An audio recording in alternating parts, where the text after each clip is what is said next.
Special Prosecutor Jack Smith has now reportedly secured the cooperation of a crucial witness who could provide more evidence into Donald Trump's attempts to overturn the results of the 2020 election.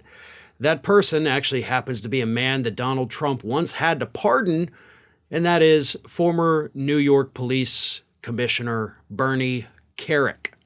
So here's what happened.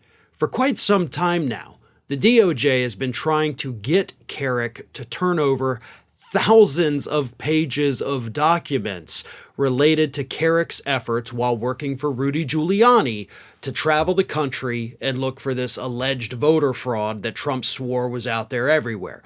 Kerik was the guy that Giuliani sent out there to gather this evidence.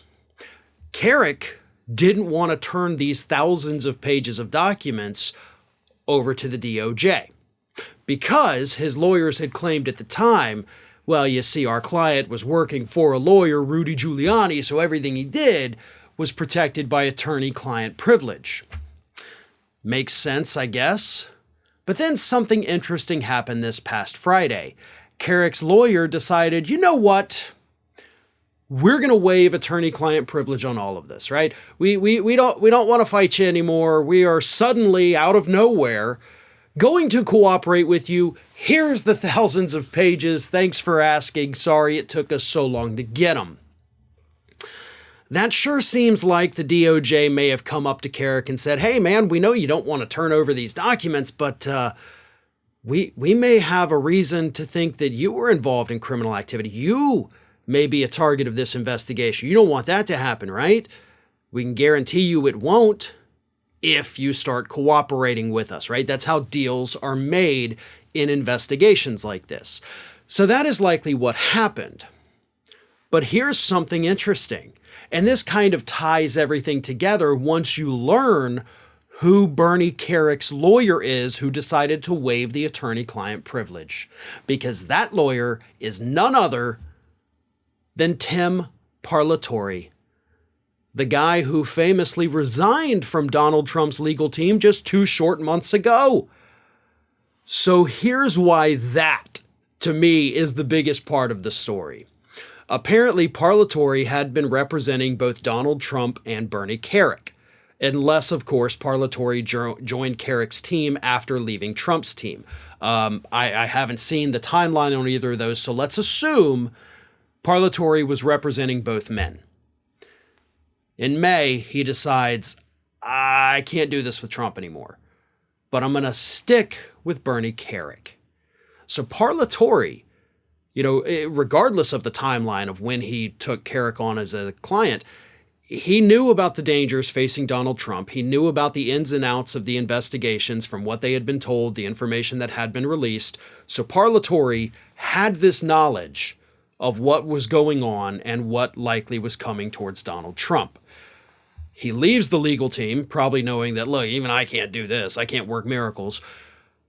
And then with Kerik, he's like, you know what, man? I've seen what's on the other side. Okay? You need to cooperate. We need to waive this attorney-client privilege. We need to give this information up. There's good evidence to suggest that Rudy Giuliani has already flipped. There's good evidence to suggest that Mark Meadows may have already flipped. Bernie, do you really want to be the one left holding the bag, just you and Donald? No, you don't. So maybe it's better if you go ahead and turn this over, try to get yourself a deal, because I've seen what's going on with Trump. I know how bad it is. And the rest is history. Kerik, of course, has turned over these thousands of pages of documents. And I do not think it is a coincidence, that Parlatore is his lawyer and that Parlatore is no longer Trump's lawyers. I think that is the piece of the puzzle that really ties all of this together, that forced Kerik to make that decision finally to cooperate with the DOJ, at least partially. We can't say for sure that he is cooperating fully, but turning over several thousand pages of documents related to your attempts on Rudy Giuliani's orders, who was on Trump's orders to go find fraud, that's a big piece of evidence. And now Jack Smith has it in his possession. Hey everyone, this is Aspen. And did you know that for the low, low cost of $0 per day, you can subscribe to the Fair and Balanced YouTube channel? We also encourage you to like, comment, and share. But again, click that subscribe button and help Aspen not be so grumpy.